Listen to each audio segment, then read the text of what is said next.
Have you ever admired a leader and wondered just what it is that makes her who she is? How he came to embrace the things that advanced him?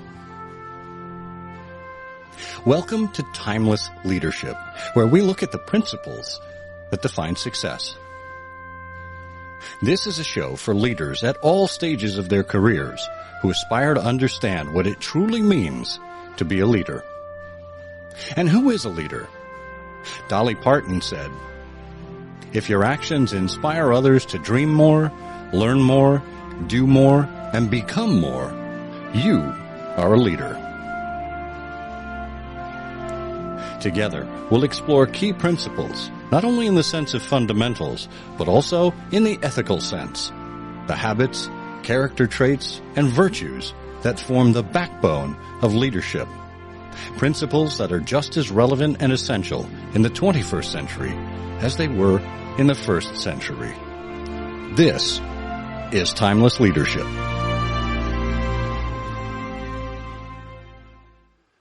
Well, hello there and welcome once again to Timeless Leadership, where we explore the principles and virtues that accompany successful and admirable leaders. I'm Scott Monty, and we're now in our second season, and our listenership is growing, so thank you for that.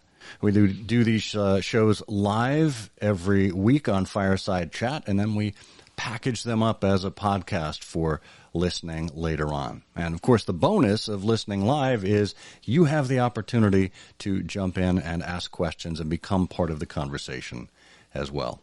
So feel free to listen now or on whatever podcasting platform is your preference. And if you wouldn't mind, please take the time to subscribe to my newsletter, Timeless and Timely, where I regularly write about these topics.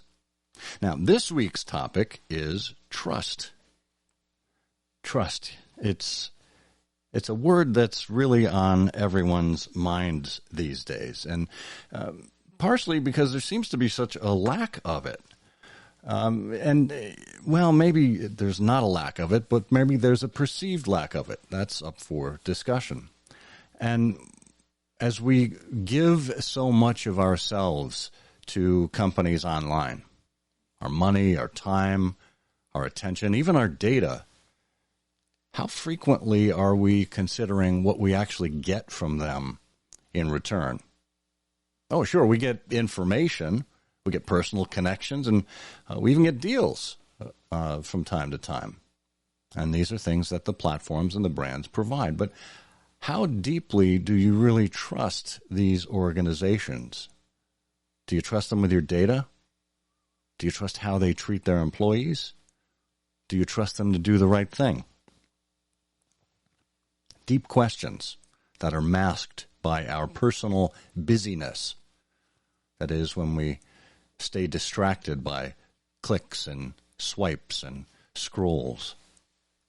This is a good time to pause and consider what it takes to be trustworthy and how leaders can move beyond the buzzwords of empathy and authenticity and truly gain a foothold in trust.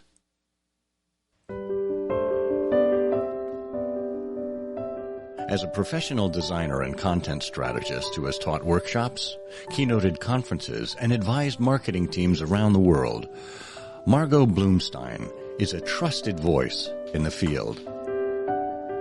For over 20 years, she's worked diligently to practice and teach the essentials of content strategy, working with firms across a variety of industries, including software as a service, financial services, apparel, municipal agencies, and even sex toy retailers. Margo previously co-authored Content Strategy at Work, Real-World Stories to Strengthen Every Interactive Project.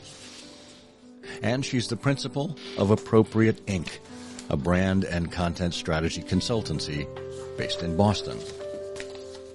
That's where she enjoys painting, photography, drawing, exploring museums, and hiking with Rex, an adopted white German Shepherd rescue.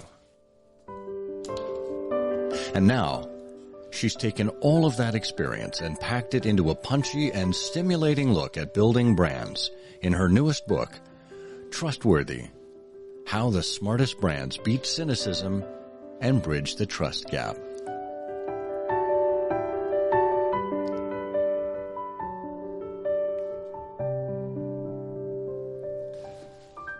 Margot, welcome to Timeless Leadership. Thank you so much. I'm thrilled to be here. Excellent. Well, I'm going to start a little backwards there. I want to know maybe what you learned from Rex, your German Shepherd, about trust. No one has ever asked me that, and it's a topic that I'm very excited to talk about.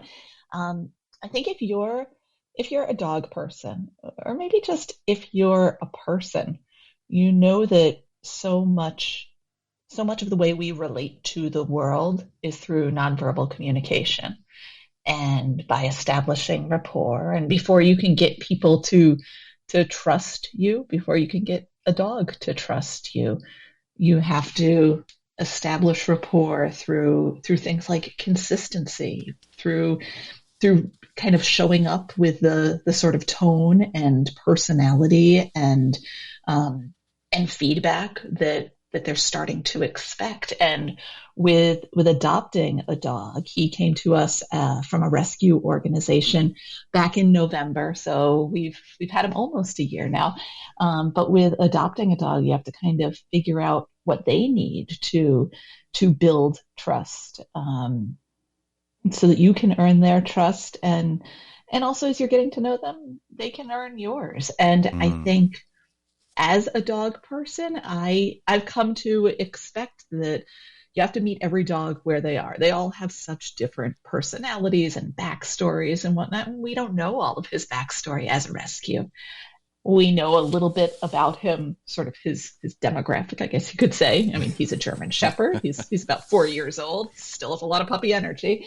And we know what goes with all of those things. But getting to know him and letting him get to know me, that's taken vulnerability. It's taken setting expectations and fulfilling those expectations consistently, whether it's about how he knows what sort of response he will get for climbing on the couch or for jumping up on somebody, or what time he knows he'll be able to look down and see his dinner every night. It's through that kind of consistency and vulnerability in our communication, I think, that we've built trust. And I'd like to say everything about trust that I know I've learned from my dog, but I think he's definitely underscored many of those things.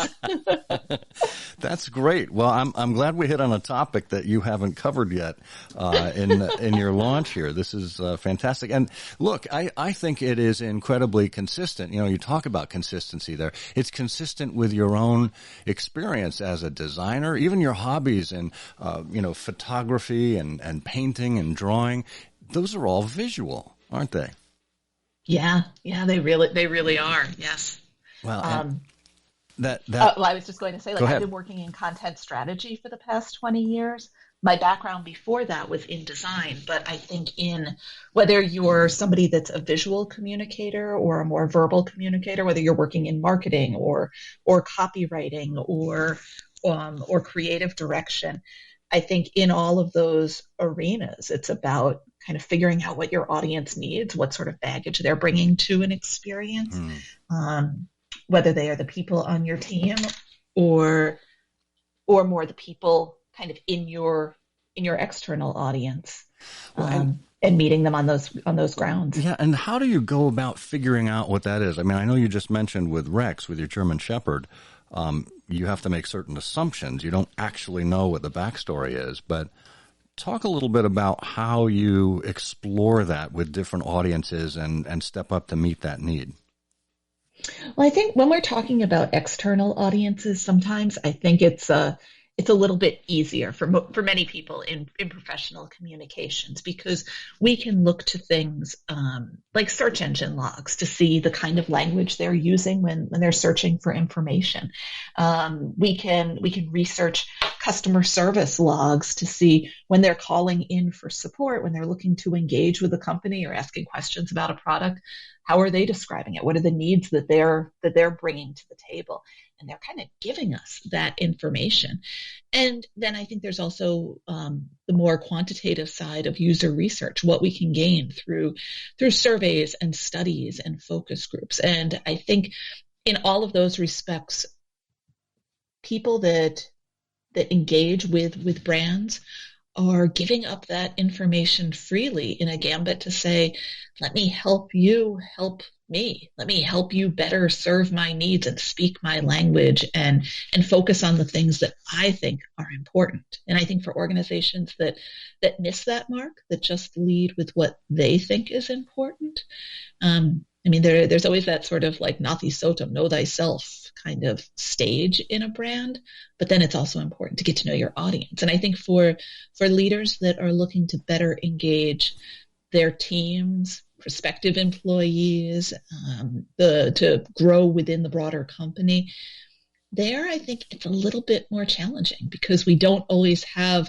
nearly as many ways to analyze the kind of language that people use. And instead, we have to look to more qualitative means of listening to your team, listen to your company, see what is most important to them, see what they value, and ask them what they value to best meet them on that kind of playing field. Yeah. And, with so many listening tools that we have now, so many platforms and whatnot, it seems like there's no excuse not to listen, but ultimately we still see brands plowing ahead and not having the implicit trust that we think they should have. Why do you think they're missing out on that for the most part? I mean, I don't know if I would say that brands are missing out on opportunities to build trust, but I think that it's tough to walk that sort of tightrope of not losing themselves in interaction, not losing themselves in the corporate landscape or in the marketplace, while still meeting the needs of their audience. And I mean, one of my favorite examples that I developed in writing Trustworthy comes from Penzeys Spice Company. They're a spice retailer based in the Midwest, based in Milwaukee, and they've become known not just for selling cinnamon and pepper and whatnot, but also for being very very visible with their values, making their values very visible, kind of wearing them on the sleeve. And talking openly about the politics that affect their business, the politics that they feel are most relevant to their target audience, and the different audiences they serve. And I think some companies in many industries shy away from that. They don't want to put themselves out there that much. But I think this is an example of a company that has put themselves out there. They've been vulnerable. They've talked about their particular stances on everything from immigration to labor rights and voting rights. And they've said, hey, anybody that's going to call us out and say, stay in your lane there, Spice folks, this is our lane because these are issues that affect our audience. These are issues that affect our sourcing. Yeah. The story of cooking is the story of immigration in this country.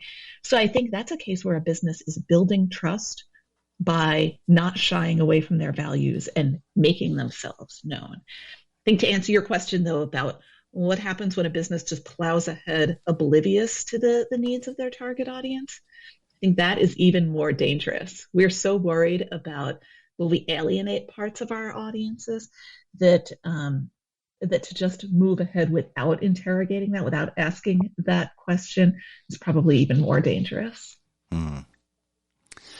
Well, I should admit, we are a huge Penzeys Spice fan family here in our household.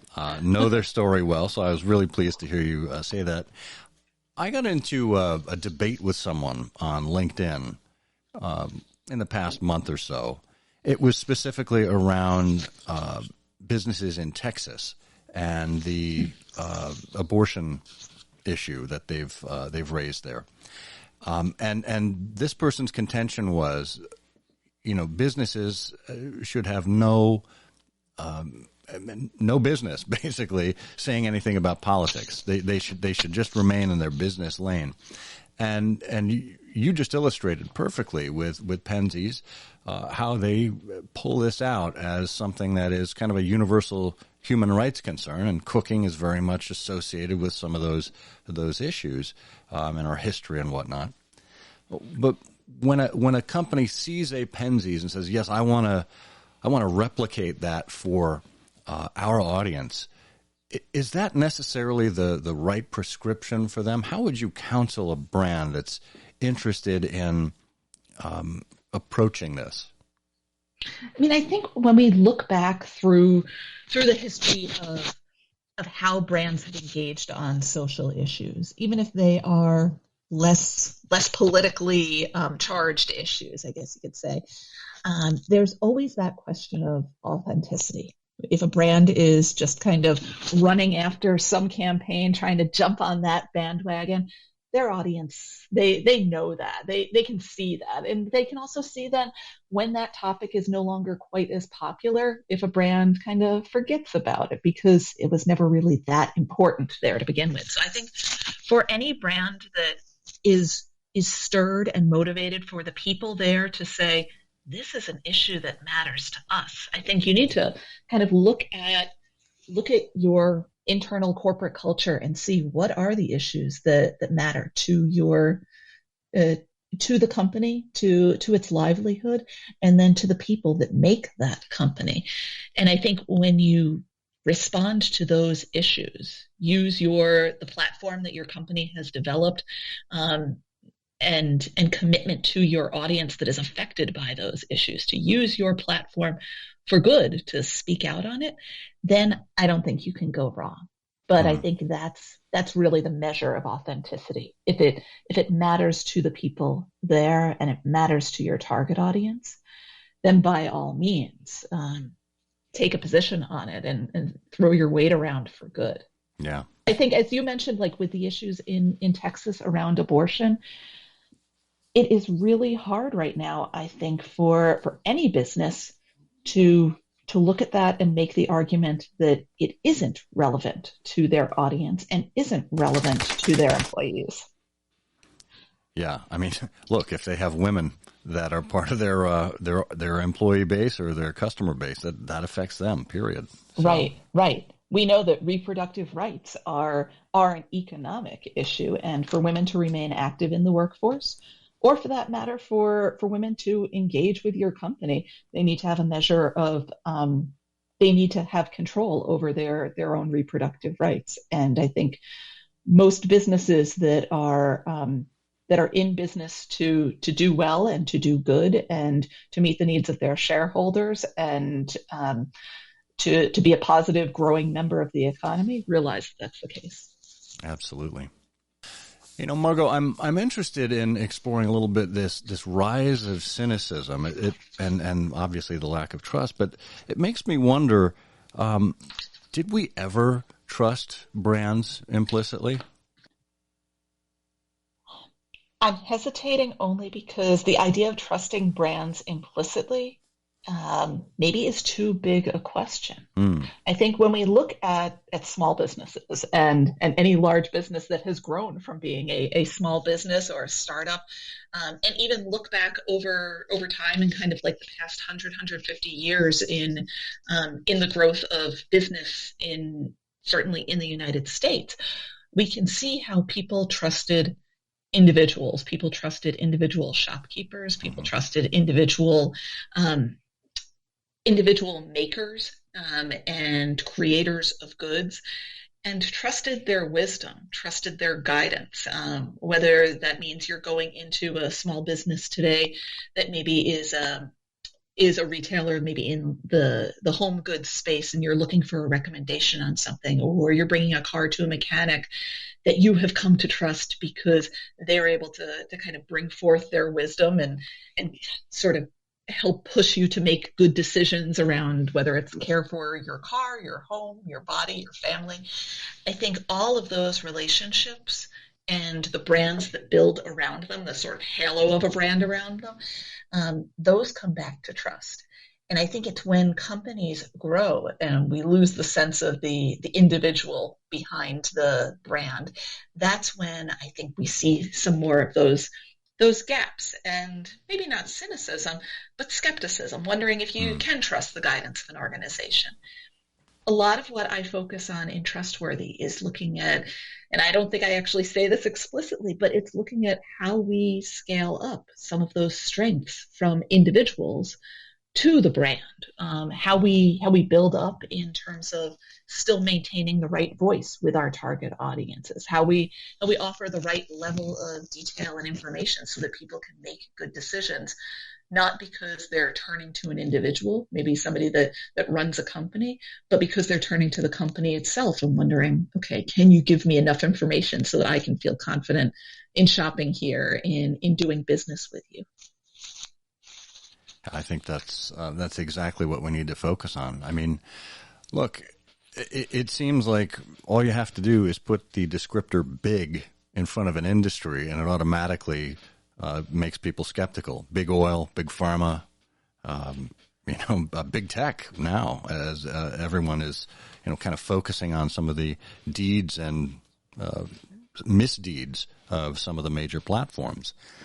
There's an inherent skepticism and cynicism that's built into that bigness. And look, I was part of Big Auto at one point, and that's exactly how we got around it. We started bringing it down to the individual level and helping people understand the people inside the company that were doing good or that were, spearheading projects, and made it more relatable to them rather than just an entity.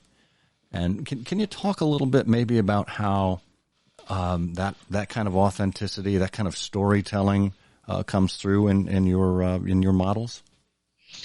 Well, I think that idea of bringing things back down to the level of the individual, that can play out a few different ways in many businesses, because we see the benefits of making information more human scale, whether that is visual or verbal information. I think we've moved away in many businesses from visual branding that is kind of big, soaring, inaccessible images, and looked at how for many companies, they're able to kind of change their visual language into product photography that incorporates a human element so that people do understand how people relate to products, whether it's by having a hand in the image so people see like the size of the product, or showing people kind of breaking the fourth wall, so to speak, and making eye contact with the viewer. That helps to humanize the experience, whatever the kind of product is you're selling.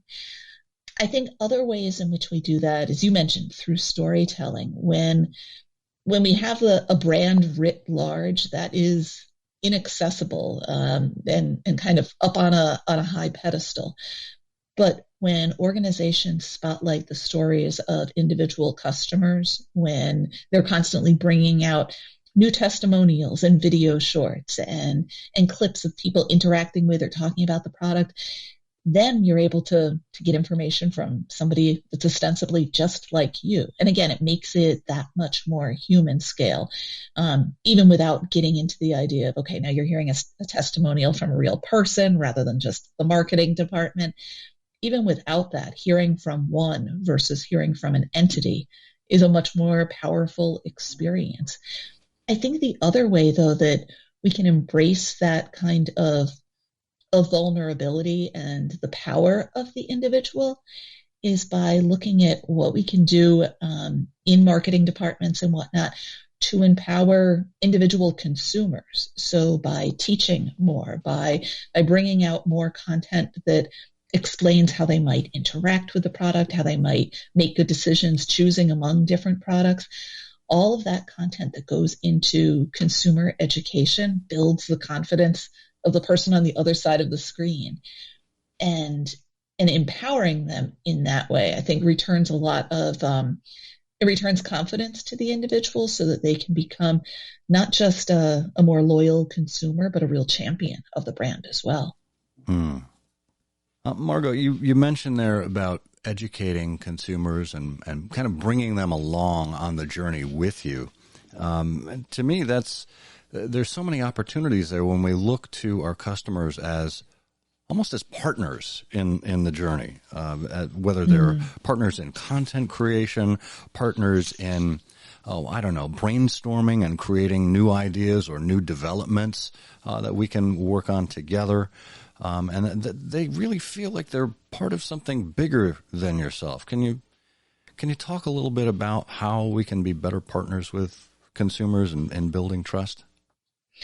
So One of the three pillars that I write about in Trustworthy is vulnerability. And I think what you're talking about as far as how we partner with our customers, that takes real vulnerability. It takes being able to say, let me show you how the sausage is made. And let me also share with you the points where we haven't been so great at making the sausage and what we're doing to get better at that. One of the examples that I share around that is from TED, the wonderful speakers platform, the wonderful platform to see videos of other speakers and whatnot. And TED has they do a great job making the sausage. They've done a great job of kind of bringing their guidelines out to different TEDx local events and all, cultivating content from them, bringing that back to their central web presence and also to feature it on TED.com. And that's worked really, really well, except for when it hasn't. And a few years ago, they came under a lot of fire because there were a couple talks that were getting a lot of attention within the science community, because one of them was frankly outdated. It was no longer science that was relevant or good, and they wanted to figure out, well, what do we do about this? Do we take that talk and kind of expire it off our site, hope nobody notices that it's gone away? And in another case, there was a talk that was very, very popular. I think it had previously been featured on the homepage, and it wasn't exactly peer reviewed in a way that would make somebody too confident about what they were hearing. It sounded great, but it turned out the science was completely spurious. It was completely incorrect. And kind of peers within the scientific community were pointing fingers and laughing at it, both mocking the speaker and mocking TED for being so gullible as to feature this person. And they didn't know what to do. And I sat down with folks on the team there that had overseen the development and build out of the website. And we talked about that. And they said, yeah, it took real vulnerability, but we reached out to many of those other scientists, to many of our harshest critics, to say, we don't know what to do here. We're really, really good at amplifying voices, but we don't always know how to best put them in context so that it'll be right with the rest of you, the kind of peers within the scientific community, and also be right with our audience. What should we do? Give us feedback. And they convened those critics in a series of discussions to learn what should they be doing to offer context. What can they do when a talk is no longer relevant or was never correct to begin with? They came to the conclusion that they would keep those talks, they would keep that content on the site, but offer more context. So they developed additional content types, notes where you can kind of read a bit more about the story, where they prominently link out to more relevant and current talks on the topic. And they allow that content to live, but within the framework of criticism. And that took bravery, it took vulnerability, but by bringing their harshest critics closer, it made them part of the process of co-design. They kind of prototyped in public and said, what do you think? Keep giving us feedback. Let us know how to keep improving this. And that process of prototyping in public made many of their harshest critics champions of the brand, really ardent supporters, to say, yeah, I was part of this solution, not just kind of part of the peanut gallery. Yeah. And really the very notion of them being open to criticism, I think that's such a key aspect of leadership. You can't be thin-skinned when it comes to this. You need to actually be more open to hearing where people think you've gotten it wrong, even if you don't think you've gotten it wrong. It's really about appreciating the power of their perspective and responding in kind. Right. And I would say that also goes back to, can you trust your audience? Do you respect your audience enough to listen to their feedback? And I think that's where we see how trust in your audience, the trust that your audience gives you, that's the difference between being a leader and being a commander. And that's also why not all managers or CEOs are leaders, but why leadership can be a feature of anyone's role or service within an organization, regardless of their role. Yeah. And that kind of gets me to what I think is another pillar of your framework, and that is voice. And as we look to, particularly as we look to CEOs, they tend to be leaned on, I think, more than any other individual within the executive suite as a spokesperson for a company or a brand. We see a lot of CEOs now that are having to step up for these societal issues that we talked about before. Can you talk a little bit about what voice is in this framework and why it's important to gain trust through voice? So as I write about voice, it's the consistent and familiar way that a brand engages its audience visually as well as verbally. So by using the language that they know or teaching them the technical terminology of your industry so that they can talk more knowledgeably about it and be able to do their own research and whatnot as necessary. But also the visual way in which a brand engages its audience. So lots of times now I hear from different companies that say, we're thinking about relaunching our website, going through a big rebrand. What's your advice to us? My advice right now is always don't. Now is not the time for a big visual rebrand. Now is the time to stay the course and continue to be the brand, the organization that your audience knows, because that gives them confidence that they feel like they know you. And I think the same holds true for a CEO engaging, whether it is the community of employees or the external audience of media and consumers and other businesses within the industry. I think maintaining a consistent voice and a consistent look and feel through the way you engage the world right now especially is incredibly important, because that consistency gives your audience confidence that they know who you are, they know how you are, they know what level of detail you're going to offer them, and also what it sounds like when you're alarmed or when you're excited or when you're bringing a new product to the market, and it's a reason for enthusiasm. They've gotten to know what that's like at a subconscious level. And I think the best thing that CEOs can do right now for both internal and external audiences is maintain that consistent voice. Yeah. And it's nice to have a leader who doesn't come like from out of left field. Like, I would never, if they had a communications department anymore, I would never take a job on the communications department of Tesla, for example, because you don't know what to expect with Elon Musk other than unpredictability. Like, that's his brand. He's an iconoclast. And if that's what you want to be known for, okay, great. I mean, Tesla as a brand is kind of iconoclastic in the automotive industry, but they've also set new standards as well. And now there's, I would imagine, people would expect there to be some consistency about how it is they go ahead and deliver on that promise. So that level of consistency out of your CEO, that's exactly what Rex is looking for. Yeah. That's what every dog looks for Right, their owner. exactly. Cats, I don't know, but yeah. Cats just want you to serve them a meal on the regular, and they'll be fine. Right. Okay, looks like we have a question for you from my good friend Laura DeVoe. Laura, welcome to Timeless Leadership.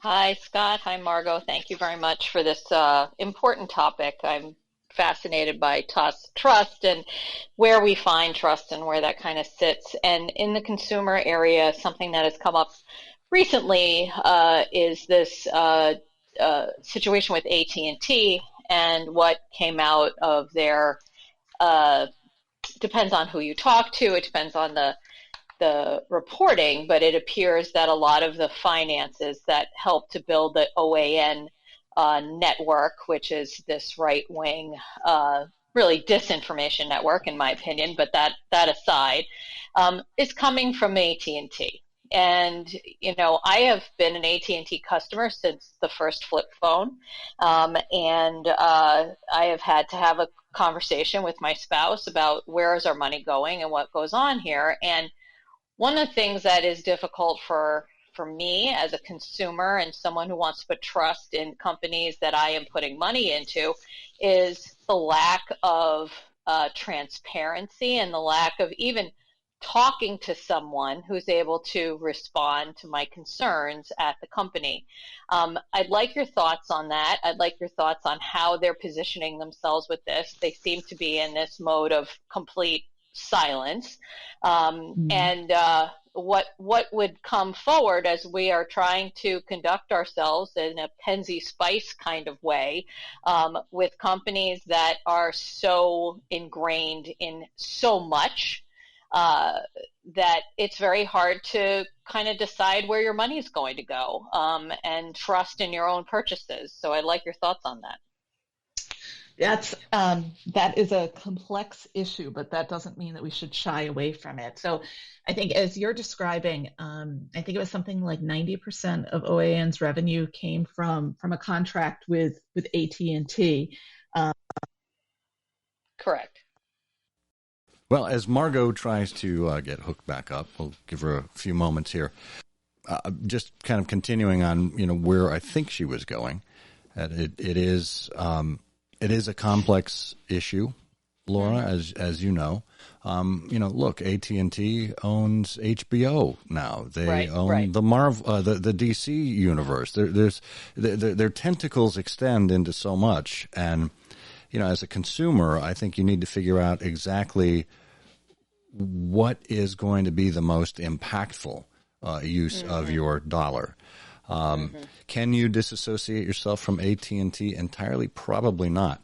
Can you make your voice heard? Yeah. Can you show up to, investor relations meetings, shareholder meetings? Absolutely. Can you, mount a campaign with other concerned citizens or consumers to make sure they know what you're thinking? Absolutely. Because the easiest route right now is inaction. Is just to say, oh, they're too big. There's nothing I can do about this anymore. So I'll sit back and do nothing. And I think that's dangerous because then they just keep going down their merry road. And to your point, they've taken the mode of silence right now, which is always a safe route when you really don't know what to say. But I don't think the heat is going to be off, and they're going to need to develop something that speaks to what their values are and whether their values are consistent across all of their brands.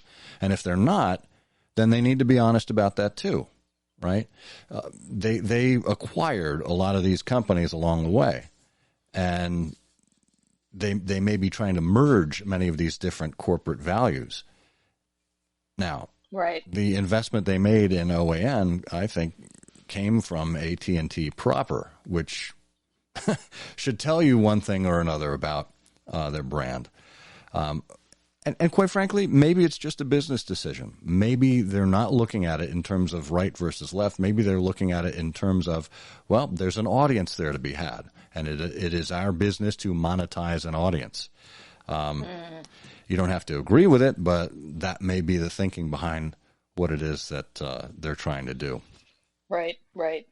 Yeah, and I think some of the trust, and maybe another conversation around this is around that antitrust conversation that we're having when it comes to companies and business and saying, are these companies just so big that it becomes almost impossible to regulate? It's, I was a big fan of the show, The Good Place. And if you watched that show, and there was this great line that, you got points against you for going to heaven to go to the good place if you ate a chicken sandwich from a place but the chicken tastes so good, but the chicken if you eat the chicken sandwich, you hate gay people, and that's how we live our lives, and it's more complicated than is the chicken sandwich a good sandwich. So I appreciate this conversation, and I appreciate you tackling this because leadership and trust is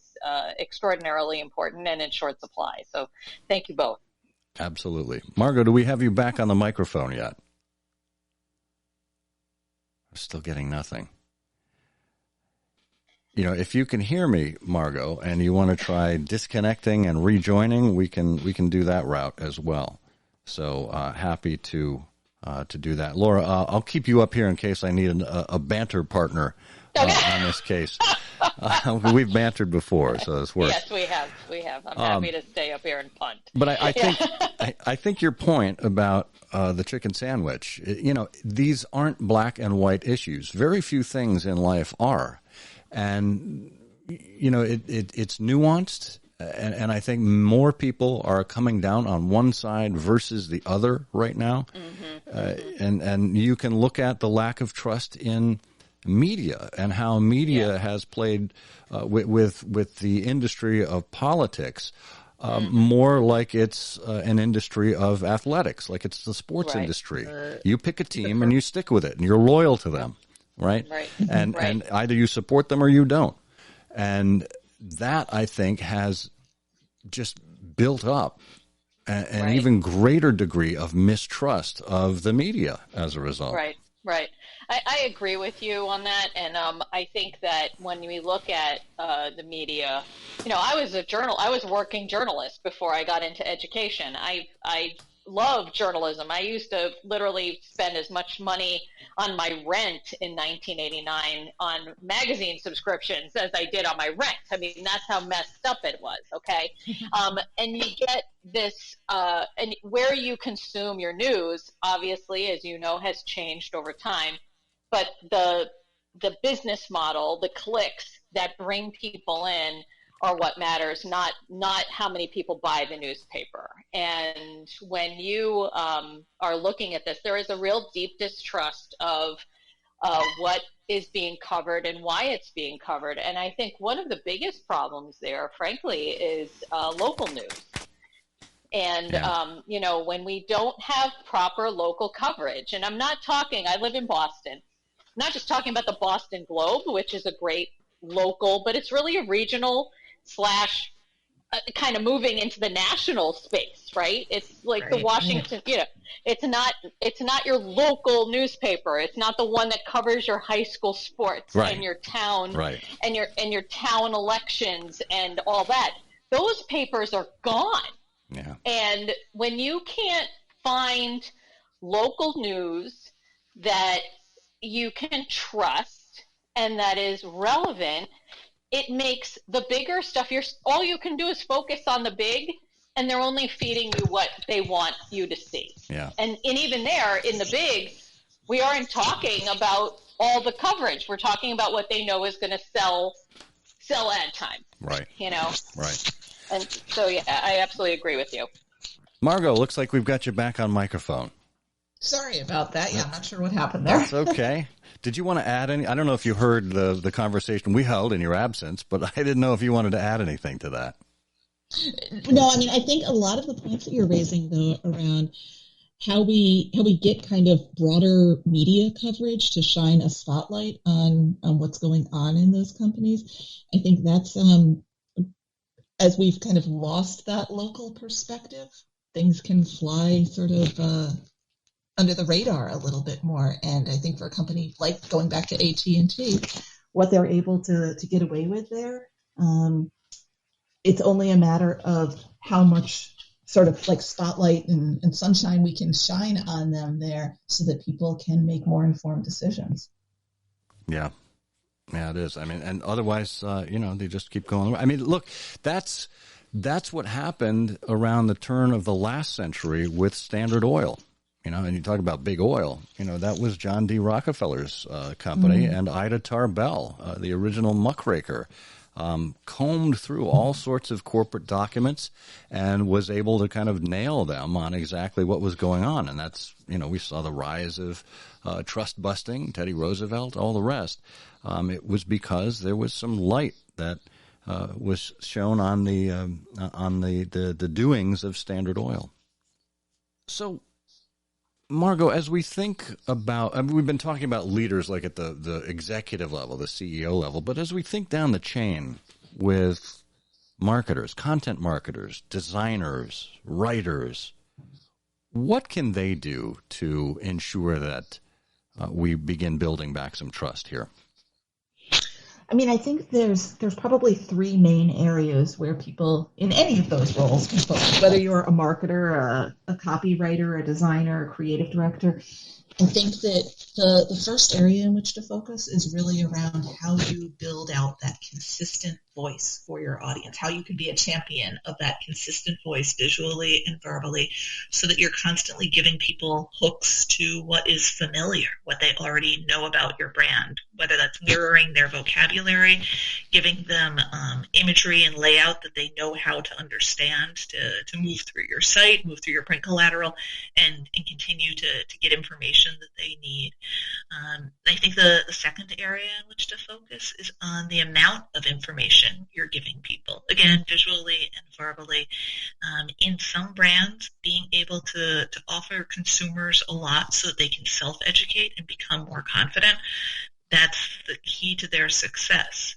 We can see that with brands, with consumer brands like Trustworthy Electronics, that is known for producing videos and long form content and lots of different views on products and really, really long product detail pages where if people are interested in learning about maybe choosing a new camera lens or something like that, they can read and read and read, and when they get to the bottom of that page, their site analytics show that's when the people go on and keep reading on another page, so that by the time somebody puts a product in a shopping cart, they are champions of the brand, loyal to Crutchfield, and they feel really confident about what they're getting. And I think it's that confidence that directly correlates to trust in the brand, in the product, and also the kind of trust that a consumer develops in their own wisdom so that they can be more confident.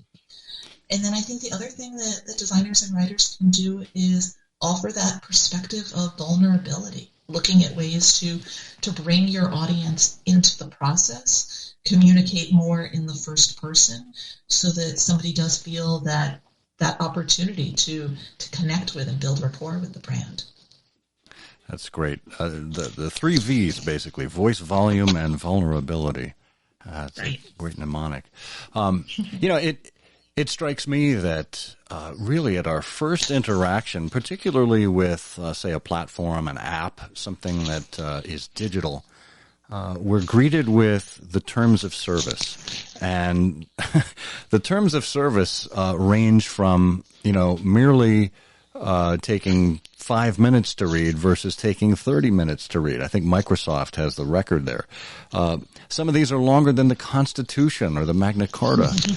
and they certainly don't hold your interest because they're all written in legalese. And I can't remember who it was, but I saw a company that made it its mission to basically dumb down the terms of service so that it's readily understandable, it's consumable in very little time. And right from the get-go, what they've done is they've established trust with their users, and the expectation is set. Yeah, I think when we can take even the legal copy that oftentimes feels like it's written by lawyers for lawyers and look at how even at that level we can strip out the unnecessary details so that it becomes actionable and useful, not just something that you kind of click accept and move on from there. I think that's an opportunity to start engaging with an audience on their playing field, on their level, so that if you do need them to act on that information or agree with it, they at least understand what they're agreeing with. I think it might have been MailChimp that has taken that approach with breaking down legal copy so that it exists always in context. And certainly context helps us understand a lot of more technical information. And also so that people can easily see, what do I need to actually know to act on this so that it becomes useful and usable to me, not just irrelevant stuff that I kind of click to get beyond. And I think doing that work of unpacking technical content, it's an act of respect so that your audience is starting out from that position of kind of leaning into the brand, leaning into the experience of saying, okay, they're willing to meet me where I am. Let's move on now from here. Yeah. I mean, because look, whether you're a brand manager or a lawyer or even the CEO, you are steeped in that brand every single day. And to expect other people who are first timers to show up with your level of familiarity, your level of context, that's really a bridge too far. Yeah, I think we see that a lot in other areas that are steeped in technical content, particularly now around public health, like issues around vaccination, public health safety around coronavirus and all. There are a lot of different ways to approach it, and not every public health officer or public health organization starts by saying, let me meet my audience where they are. Because ultimately, at the end of the day, we need people to make good choices about how they keep themselves, their families, and their communities safer and healthier.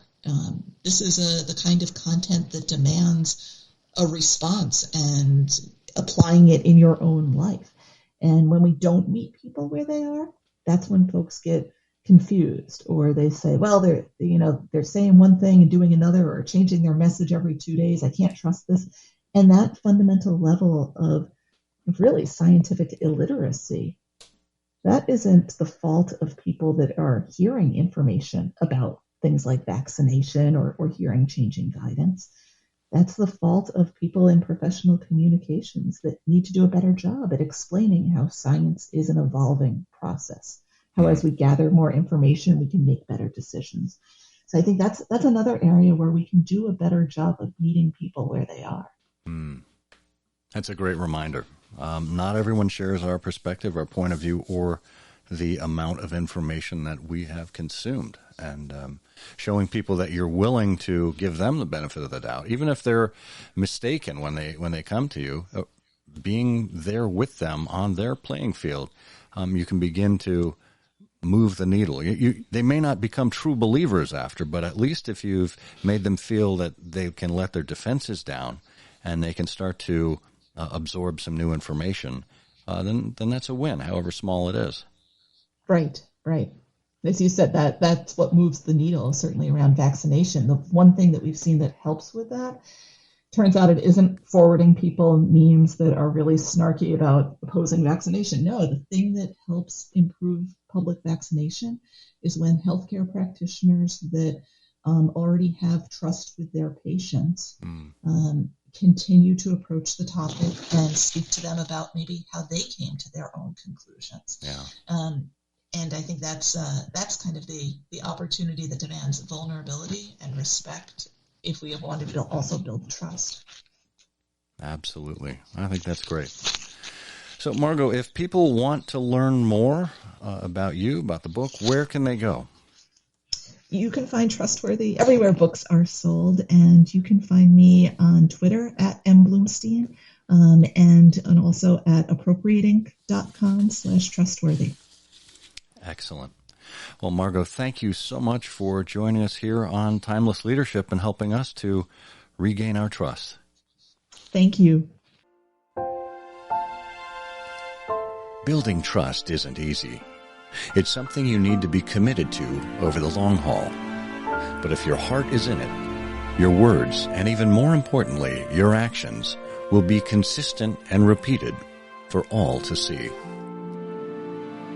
Thank you for joining us and for being an advocate for timeless and principled leadership, whenever and wherever you find it.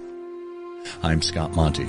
Until next time, may you dream more, learn more, do more, and become more, for you are a leader.